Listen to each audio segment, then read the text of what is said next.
ಎಲ್ರಿಗೂ ನಮಸ್ಕಾರ ಪ್ರಿಯ ವೀಕ್ಷಕರೇ, ನನ್ನ ಗುರು ಪರಂಪರೆ ಯೂಟ್ಯೂಬ್ ಚಾನಲ್ಗೆ ಸ್ವಾಗತ. ನಾನು ನಿಮ್ಮ ಕೃಪಾ. ನೋಡಿ, ಎಷ್ಟೋ ಜನಕ್ಕೆ ಕುಲದೇವರ ವಿಚಾರ ನಾನು ಹಿಂದಿನ ವಿಡಿಯೋದಲ್ಲಿ ತಿಳಿಸಿದ್ದೀನಿ. ಕುಲದೇವರು ಗೊತ್ತಿದೆ, ಆದರೆ ಕುಲದೇವರ ಆಶೀರ್ವಾದ ನಮಗೆ ಆಗ್ತಾ ಇಲ್ಲ, ಅಥವಾ ಕುಲದೇವರ ದೇವಸ್ಥಾನಕ್ಕೆ ಹೋಗೋಕ್ಕೆ ನಮಗೆ ಆಗ್ತಾ ಇಲ್ಲ. ಅಂತಹ ಸಂದರ್ಭದಲ್ಲಿ ನಾವು ಮಾಡುವಂತಹ ಪರಿಹಾರಗಳು, ಯಾಕಂದರೆ ನೋಡಿ, ಕುಲದೇವತೆಯ ಆಶೀರ್ವಾದ ಇಲ್ಲದಿದ್ದರೆ ನಾವು ಯಾವ ಕೆಲಸವೂ ಮಾಡೋಕ್ಕಾಗಲ್ಲ. ನಾನು ಕಳೆದ ವಿಡಿಯೋದಲ್ಲಿ ಹೇಳಿದೆ, ಮದುವೆ ಆಗಲಿ, ಒಂದು ಮಕ್ಕಳ ವಿಚಾರವಾಗಲಿ, ಒಂದು ಚೌಲ ಕೊಡೋದಾಗಲಿ, ಅಥವಾ ಒಂದು ಉಪನಯನ ಆಗಲಿ, ಅಥವಾ ಒಂದು ವಿದ್ಯಾಭ್ಯಾಸದ ಪ್ರಗತಿಗಾಗಲಿ, ಅಥವಾ ಹೈಯರ್ ಎಜುಕೇಷನ್ಗಾಗಲಿ ಯಾವುದೇ ಕೆಲಸಗಳು ಆಗದೇ ಇಲ್ಲ. ಅಥವಾ ಒಂದು ಸೀಮಂತ ಮಾಡಬೇಕು ಅಂತ ಇರ್ತಾರೆ, ಅಷ್ಟರೊಳಗಡೆ ಏನೋ ತೊಂದರೆಗಳು ಬರೋದು, ಸೀಮಂತನೇ ಆಗೋದಿಲ್ಲ. ಅಂದರೆ ಪ್ರತಿ ಒಂದು ಕೆಲಸದಲ್ಲೂ ಅಡೆತಡೆಗಳಾಗಿರುತ್ತೆ. ಹಾಗೇನೇ ಎಷ್ಟೋ ಜನಕ್ಕೆ ಮಾಂತ್ರಿಕ ಬಾಧೆ ಅಥವಾ ನೆಗೆಟಿವ್ ಎನರ್ಜಿ ಮನೆಯಲ್ಲಿ ಎಂಟ್ರಾಗಿರುತ್ತೆ.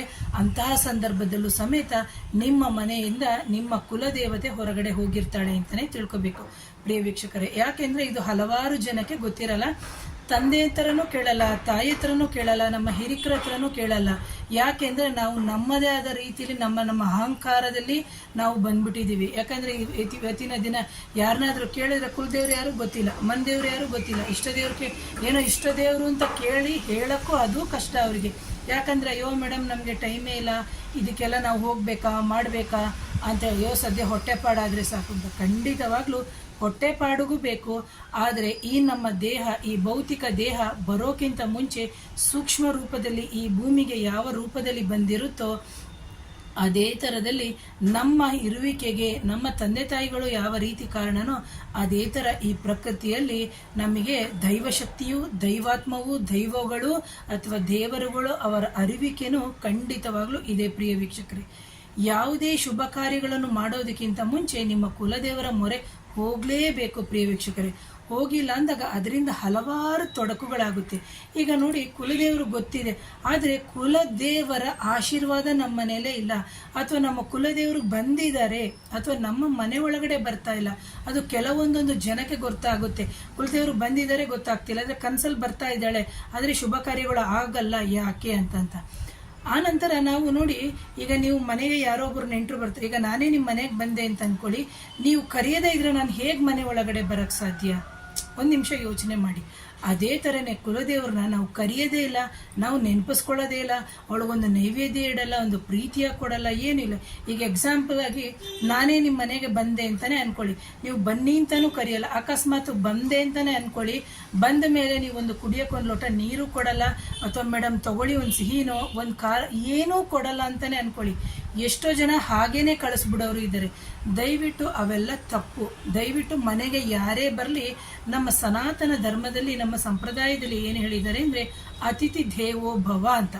ಯಾವ ಅತಿಥಿ ದೈವದ ರೂಪದಲ್ಲಿ ಅಥವಾ ದೇವರ ರೂಪದಲ್ಲಿ ಬರ್ತಾರೆ ಅದು ಖಂಡಿತವಾಗ್ಲೂ ನಮಗೆ ಗೊತ್ತಿರಲ್ಲ. ಅದೇ ಥರ ಪ್ರಕೃತಿಯಲ್ಲಿ ಇರುವಂತಹ ಶಕ್ತಿಗಳಾಗಿರ್ಬೋದು, ಪ್ರಾಣಿಗಳ ಇರುವಿಕೆಗಳಾಗಿರ್ಬೋದು, ನಮಗೆ ಅದು ಸೂಕ್ಷ್ಮವಾಗಿ ತೋರಿಸ್ತಾ ಇರ್ತಾರೆ, ಆದರೆ ನಾವು ಅದನ್ನು ಅರ್ಥನೇ ಮಾಡ್ಕೊಳ್ಳಲ್ಲ. ಅಂತಹ ಈಗ ದೈವ ಬಂದಿದೆ ಅಂತ ಅಂದ್ಕೊಳ್ಳಿ, ನಿಮ್ಮ ಮನೆಗೆ ಬಾಗಿಲಿಗೆ ಬಂದಿದೆ, ಆದರೆ ಅವ್ರು ಒಳಗಡೆ ಬರಲ್ಲ. ಕಾರಣ ಏನು? ಕರೆಯದೆ ಹೇಗೆ ಬರ್ತಾರೆ? ಈಗ ನಾನೇ ಹೇಳಿದೆ, ನನ್ನನ್ನು ಕರೆಯದೆ ನಾನು ಹೇಗೆ ಬರೋಕ್ಕೆ ಸಾಧ್ಯ? ಬರಲ್ಲ.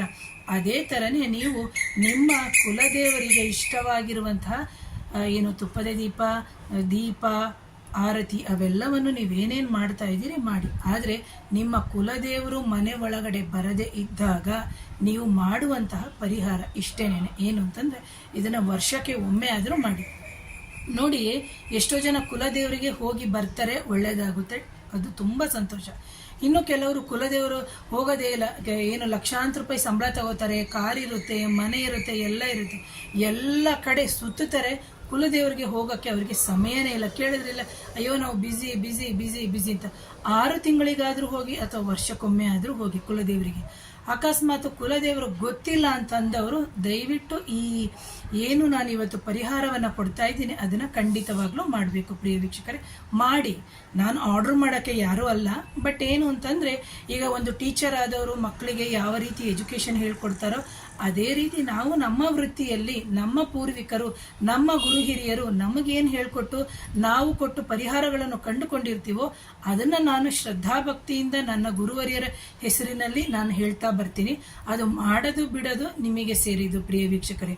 ಸೊ ನೋಡಿ, ಬೇಕಾಗಿರುವಂತಹ ವಸ್ತುಗಳು ಇಷ್ಟೇನೆ. ಇಜ್ಜಲು ಅಂತ ಸಿಗುತ್ತೆ. ನೀವು ಅದು ಎಲ್ಲೂ ಸಿಕ್ಕಿಲ್ಲ ಅಂತಂದರೆ ಐರನ್ ಮಾಡ್ತಾರಲ್ಲ ಅವ್ರ ಹತ್ರ ಹೋಗಿ ಕೇಳಿದ್ರು ಸಾಕು. ಇಜ್ಜಲು ಜೊತೆಗೆ ಗಂಧ ಬಂದು ನಿಮಗೆ ಸಣ್ಣದಾಗಿ ಇಷ್ಟ ಆಗಲ್ಲ, ಬಿಲ್ಲೆ ಸಿಗುತ್ತೆ. ಆ ಗಂಧವನ್ನು ತಗೊಳ್ಳಿ. ಆ ನಂತರದಲ್ಲಿ ಬಂದು ಅರಿಶಿಣದ ಕೊಂಬನ್ನು ತಗೋಬೇಕು. ಅರಿಶಿಣದ ಕೊಂಬಿನ ಜೊತೆಗೆ ನೀವು ಬಂದು ಕುಂಕುಮ, ಅರಿಶಿಣದ ಕೊಂಬು ತಗೋಬೇಕು, ಕುಂಕುಮ ತಗೋಬೇಕು. ಆ ನಂತರದಲ್ಲಿ ಕೆಂಪು ವಸ್ತ್ರ ತಗೋಬೇಕು. ಆ ಕೆಂಪು ವಸ್ತ್ರ ಉಪಯೋಗಿಸೋರು ಕೆಂಪು ವಸ್ತ್ರ ತಗೊಳ್ಳಿ, ಇಲ್ಲದಿದ್ರೆ ಹಳದಿ ವಸ್ತ್ರವನ್ನ ನೀವು ತಗೋಬೇಕು. ಇಲ್ಲಿ ನಾನು ಅರಿಶಿನ ಕುಂಕುಮವನ್ನ ಯಾಕೆ ತಗೋತಾ ಇದ್ದೀನಿ ಅಂತಂದ್ರೆ, ಇದು ಸ್ತ್ರೀ ಕುಲದೇವರಾಗಿದ್ರೆ ಸ್ತ್ರೀ ಕುಲದೇವರಿಗೆ ಅಂತ. ವಿಭೂತಿಯನ್ನ ಯಾಕೆ ಬಳಸ್ತೀವಿ? ವಿಭೂತಿ ಅಂತಂದಾಗ ಇಷ್ಟು ದಪ್ಪ ಕಟ್ಟೆ ಏನು ಇಡೋದು ಬೇಡ, ಅದನ್ನ ತುಂಡು ಮಾಡಿ ಆದ್ರೂ ಇಡ್ಬೋದು. ಇಲ್ಲಾದ್ರೆ ವಿಭೂತಿ ಪೌಡ್ರ್ ಅಂತ ಇರುತ್ತಲ್ಲ, ಆ ವಿಭೂತಿ ಪುಡಿಯನ್ನಾದ್ರೂ ನೀವು ಇಡ್ಬೋದು. ಇದನ್ನ ಯಾಕೆ ಅಂದ್ರೆ, ವಿಭೂತಿಯನ್ನ ನಾನು ಯಾಕೆ ಹೇಳ್ತಾ ಇದ್ದೀನಿ ಅಂದ್ರೆ, ಗಂಡು ದೈವಗಳಿಗಾದ್ರೆ ವಿಭೂತಿಯನ್ನ ನಾವು ಶಿವನ ಸಂಪ್ರದಾಯದಲ್ಲಿ ಬಳಸ್ತೀವಿ. ಗಂಧ ಬಂದು ವಿಷ್ಣುವಿನ ಒಂದು ಅಲಂಕಾರದಲ್ಲಿ ನಾವು ಬಳಸ್ತೀವಿ. ಹಾಗಾಗಿ ವಿಷ್ಣುವಿಗೆ ಸಂಬಂಧಪಟ್ಟಿದ್ದಾಯಿತು ಅಂತಂದ್ರೆ ಗಂಧ, ಸ್ತ್ರೀಗೆ ಎಂದಾಗ ಅರಿಶಿನ ಕುಂಕುಮ, ವಿಭೂತಿ ಬಂದು ಶಿವನ ಸಂಪ್ರದಾಯಕ್ಕೆ ಸಂಬಂಧಪಟ್ಟಿರುವಂಥದ್ದು ಅಂತ. ಸೊ ಇಲ್ಲಿ ಬಂದು ಕೆಂಪು ಬಟ್ಟೆಯಲ್ಲೇ ಕಟ್ಟಬೇಕು, ಇಲ್ಲದಿದ್ರೆ ಹಳದಿ ಬಣ್ಣದ ಬಟ್ಟೆಯಲ್ಲಿ ಕಟ್ಟಬೇಕು. ಇಲ್ಲ ಮೇಡಮ್, ನಮ್ಮ ಕುಲದೇವರಿಗೆ ಕೆಂಪು ಬಣ್ಣದ ಬಟ್ಟೆ ಆಗಲ್ಲ ಅಂದ್ರೆ ಹಳದಿ ಬಣ್ಣದ ಬಟ್ಟೆಯಲ್ಲಿ ಕಟ್ಟಿ. ಇಲ್ಲ, ನಮ್ಮ ಕುಲದೇವರಿಗೆ ಹಳದಿ ಬಣ್ಣದ ಬಟ್ಟೆ ಆಗಲ್ಲ ಅಂತಂದ್ರೆ ಕೆಂಪು ಬಟ್ಟೆಯಲ್ಲೇ ಕಟ್ಟಿ. ಕೆಲವರ ಮನೆಯಲ್ಲಿ ನೋಡ್ಬೋದು, ಅಂದರೆ ಒಬ್ಬರೊಬ್ರು ಹೇಳ್ತಾರೆ ನಮ್ಮ ಮನೆಯಲ್ಲಿ ಕಪ್ಪು ಬಟ್ಟೆ ಆಗಲ್ಲ, ನಮ್ಮ ಕುಲದೇವರಿಗೆ ಕೆಂಪು ವಸ್ತ್ರ ಆಗಲ್ಲ, ನಮ್ಮ ಕುಲದೇವರಿಗೆ ನೀಲಿ ಬಣ್ಣ ಆಗಲ್ಲ ಅಂತ. ಇದನ್ನು ನೀವೇ ಅರ್ಥ ಮಾಡಿಕೊಂಡು ಯೋಚನೆ ಮಾಡಬೇಕು. ನಮ್ಮ ಕುಲದೇವರಿಗೆ ಯಾವ ಬಣ್ಣದ ವಸ್ತ್ರ ಆಗಲ್ಲ ಅಂತ ಅಂದ್ಕೊಂಡು ಅಂತಹ ಸಂದರ್ಭದಲ್ಲಿ ನಿಮ್ಮ ಕುಲದೇವರಿಗೆ ಸಂಬಂಧಪಟ್ಟಿರುವಂತಹ ಬಣ್ಣದ ಬಟ್ಟೆಯನ್ನು ಉಪಯೋಗಿಸಿ. ಇಲ್ಲ, ನಮ್ಮ ಕುಲದೇವರು ಗೊತ್ತೇ ಇಲ್ಲ ಅಂತಹ ಸಂದರ್ಭದಲ್ಲಿ ಕೆಂಪು ಬಣ್ಣ ತಗೋಬಹುದು, ಹಳದಿ ಬಣ್ಣವನ್ನು ತಗೋಬಹುದು, ಹಸಿರು ಬಣ್ಣವನ್ನು ತಗೋಬಹುದು. ನೀವೇನು ಮಾಡಬೇಕು ಅಂದರೆ, ಅರಿಶಿಣದ ದಾರ ಸಿಗುತ್ತೆ, ಇಲ್ಲದಿದ್ರೆ ಬಿಳಿ ಸಪ್ಪೆ ದಾರವನ್ನು ತಗೊಂಡು ಬಂದು ಅರಿಶಿಣವನ್ನು ಹಾಕಿ ಅದನ್ನು ಚೆನ್ನಾಗಿ ನಿವಾಳಿಸ್ಬೇಕು ಮೀನ್ಸ್ ಹಾಕಬೇಕು ಆ ದಾರಕ್ಕೆ. ಆನಂತರ ಕಟ್ ಮಾಡಿಕೊಂಡು ಶುದ್ಧವಾಗಿ ಆ ಬಟ್ಟೆ ಅಥವಾ ಆ ಮೂಟೆ ಅಂತ ಏನಿದೆ, ಮೊದಲಿಗೆ ಗಂಧ, ಇದ್ದಿಲು, ಜೊತೆಗೆ ಅರಿಶಿಣದ ಕೊಂಬು, ಜೊತೆಗೆ ಸ್ವಲ್ಪ ಸಾಂಬ್ರಾಣಿಯನ್ನು ಹಾಕಿ, ಜೊತೆಗೆ ವಿಭೂತಿ, ಅರಿಶಿಣ, ಕುಂಕುಮ ಎಲ್ಲವನ್ನು ಹಾಕಿಬಿಟ್ಟು ನೀವು, ಯಾಕಂದರೆ ಸಾಂಬ್ರಾಣಿ ಯಾಕೆ ಹಾಕ್ತೀವಿ ಅಂತಂದರೆ ಆ ಫ್ರಾಗ್ನೆನ್ಸಿಗೆ ಹಾಕ್ತೀವಿ. ಅದಾದ ನಂತರ ನೀವು ಅದನ್ನು ಚಿಕ್ಕ ಮೂಟೆಯ ರೂಪದಲ್ಲಿ ಕಟ್ಕೋಬೇಕಾಗುತ್ತೆ.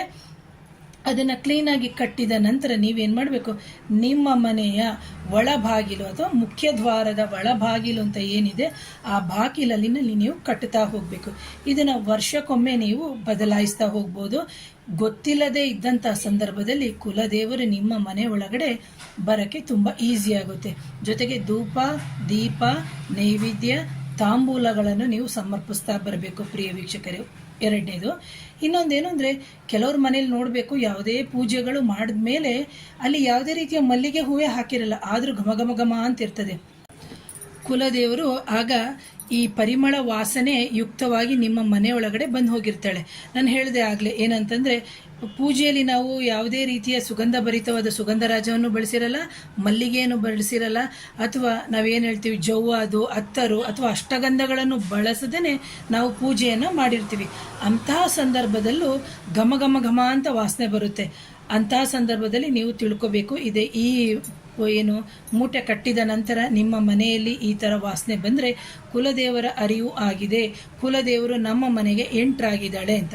ಹೆಣ್ಣು ಕುಲದೇವರಾಗಿದ್ದರೆ, ಅಕಸ್ಮಾತ್ ಗಂಡು ಕುಲದೇವರಾಗಿದ್ದರೆ ನೀವು ಯಾವ ರೀತಿ ತಿಳ್ಕೋಬೇಕು ಅಂತಂದರೆ, ಹೇಗೆ ಹೇಳಬೇಕು ಅಂದರೆ, ಒಂದು ವಿಭೂತಿ ಕಟ್ಟೆ ಅಥವಾ ಭಸ್ಮದ ವಾಸನೆ ನಿಮ್ಮ ಮನೆಯೊಳಗಡೆ ಬರ್ತಾ ಇರುತ್ತೆ. ಕೇಳ್ಬೋದು, ಏನು ಮೇಡಮ್ ನಿಜಾನ ಅಂತ. ಇದೆಲ್ಲ ಅನುಭವದ ಮಾತುಗಳು, ನಾನು ಕೊಟ್ಟು ಆಗಿರುವಂತಹ ಪರಿಹಾರಗಳು. ಕೆಲವರು ಹೇಳ್ತಾರೆ, ಮೇಡಮ್ ನಮ್ಮ ಮನೇಲಿ ಏನೋ ಭಸ್ಮ ಚೆಲ್ದಂಗೆ ಅಥವಾ ಒಂಥರ ವಿಭೂತಿದು ಇದು ವಾಸನೆ ಬರ್ತಾ ಇರ್ತದೆ, ಯಾಕೆ ಏನು ಅಂತಲೇ ಗೊತ್ತಿಲ್ಲಲ್ಲ. ಈ ಪರಿಹಾರ ಮಾಡಿದ ನಂತರ ಅಂತಂದರೆ ಆಗ ನಿಮಗೆ ನಿಮ್ಮ ಕುಲದೇವರ ಒಂದು ಆಶೀರ್ವಾದ ಆಗಿದೆ. ಕುಲದೇವರು ನಿಮ್ಮ ಮನೆ ಒಳಗಡೆ ಬಂದು ನಿಮ್ಮ ಕೋರಿಕೆಗಳನ್ನು ಅಥವಾ ನಿಮ್ಮ ಇಷ್ಟಾರ್ಥಗಳನ್ನು ಅಥವಾ ನೀವು ಇಟ್ಟಿರುವಂತಹ ನೈವೇದ್ಯಗಳನ್ನು ಸ್ವೀಕರಿಸಿ ಆಶೀರ್ವಾದ ಮಾಡಿಬಿಟ್ಟು ಹೋಗಿರ್ತಾರೆ ಪ್ರಿಯ ವೀಕ್ಷಕರೇ. ಹಾಗಾಗಿ ಕುಲದೇವರ ವಿಚಾರ ಅಂತ ಬಂದಾಗ ಬೇಕಾದಷ್ಟು ವಿಚಾರಗಳು ಬರುತ್ತೆ. ಹಾಗಾಗಿ ಯಾರಾದರೂ ನನ್ನ ಚಾನಲ್ನ ಮೊದಲನೇ ಬಾರಿಗೆ ನೋಡ್ತಿದ್ರೆ ದಯವಿಟ್ಟು ಚಾನಲ್ನ ಸಬ್ಸ್ಕ್ರೈಬ್ ಮಾಡಿ, ಶೇರ್ ಮಾಡಿ, ಕಮೆಂಟ್ ಮಾಡಿ, ಆಮೇಲೆ ಬೆಲ್ ಬಟನ್ ಪ್ರೆಸ್ ಮಾಡಿ. ನಾನು ಕಳಿಸುವಂತಹ ಎಲ್ಲ ವಿಡಿಯೋಗಳು ನಿಮಗೆ ನೋಟಿಫಿಕೇಷನ್ ಆನ್ ಮಾಡಿದ್ರೆ ಪರ್ಸನಲ್ ಆಗಿ ಬರುತ್ತೆ. So once again thank you.